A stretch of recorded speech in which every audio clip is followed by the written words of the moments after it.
या ताडच्या मापाने मी हे कापून घेतलेला आहे कापड आणि हा असा प्लास्टिक कागद आहे, हे मी असं कापून घेतलेले आहेत। आता आपण हे राऊंड असं शिवून घेणार आहोत।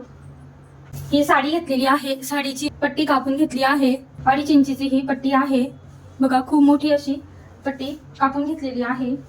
राऊंड शिवून घेणार आहोत।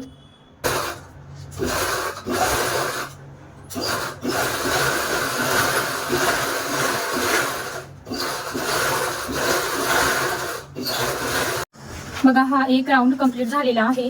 आता ही पट्टी घेणार आहोत, हिला आपण असा प्लेट टाकत जाऊया घेणार आहोत।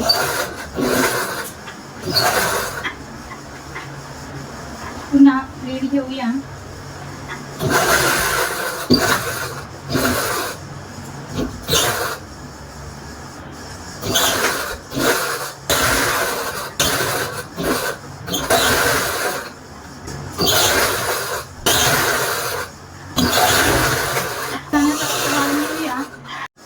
पूर्ण अशी ही झालर तयार झालेली आहे।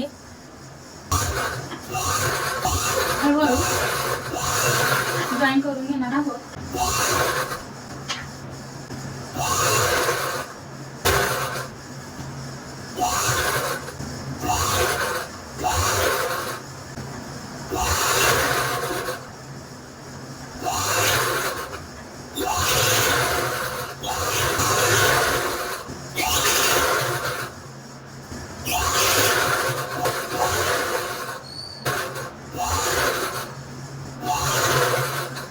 आता आपला हा पूर्ण असा राऊंड झाला आहे।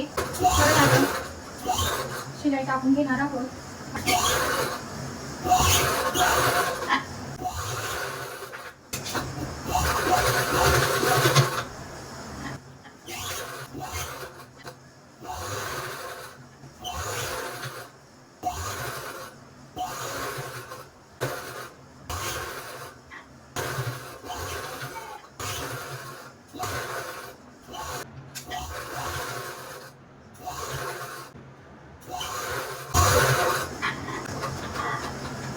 आता हा इथं जे आपण जॉईन केला आहे ते कट करून घेणार आहोत। छान मस्त असा आपल्या तयार होऊन गेलेला आहे, जवळून पाहूया। आपण हे छान अशी मस्त झालर लावून घेतलेली आहे, सुंदर वाटत आहे। आता हा मी प्लास्टिक घेतला आहे, हा प्लास्टिक आपण यावर जॉईन करून घेणार आहोत।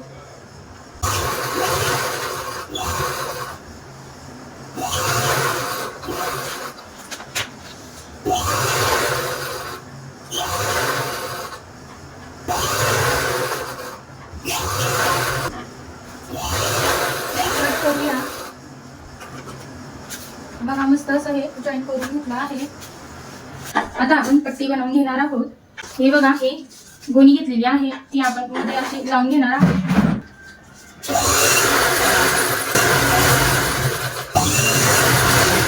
ह्या 2 पट्ट्या तयार झाल्या आहेत, ह्या पट्ट्या आहेत, या पट्ट्या आपण इथं जॉईन करून घेणार आहोत।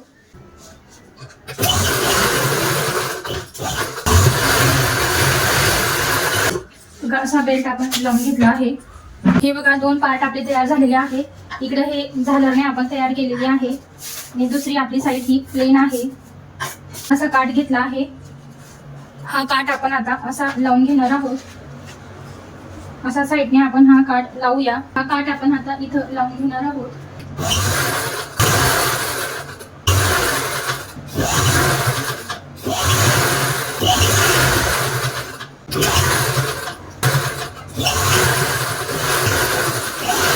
इथं आपण हा कापड लावून घेतला आहे, ही साईड लावली गेली आहे। आता आपण ही साईड मध्ये घेऊया आणि हे पण आपण आता हा राऊंड कंप्लीट करणार आहोत। शिलाई टाकून घेऊया।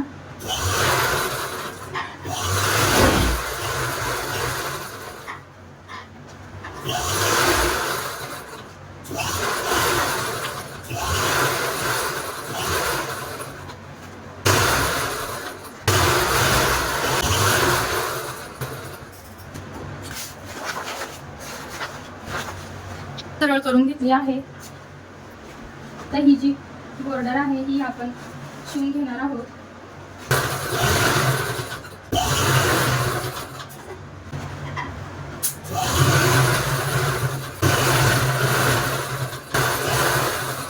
बघा सुंदर अशी ही झालरवाली बॅग तयार झाली आहे. या साईडने प्लेन आहे आणि ह्या साईडने छान अशी फ्रल दिलेली आहे. फर आहे, मस्त असं झालर आहे आणि पेस पण खूप छान आहे. प्लॅस्टिकची बॅग आहे. पावसाळ्यामध्ये तुम्ही अशा प्रकारची बॅग वापरू शकता. सामान ओला होणार नाही. एकदम मस्त अशी ही बॅग तयार झाली आहे. मस्त असं ही झालरची बॅग तयार झालेली आहे. बघा पेस पण खूप छान आहे. यामध्ये प्लॅस्टिक लावलं आहे. पावसाळ्यामध्ये ही बॅग खूप यूज होऊ शकते. आपला सामान ओला होणार नाही. या साईडने प्लेन आहे आणि या साईडने अशी झालर आहे. बघा सुंदर अशी ही बॅग तयार झाली आहे.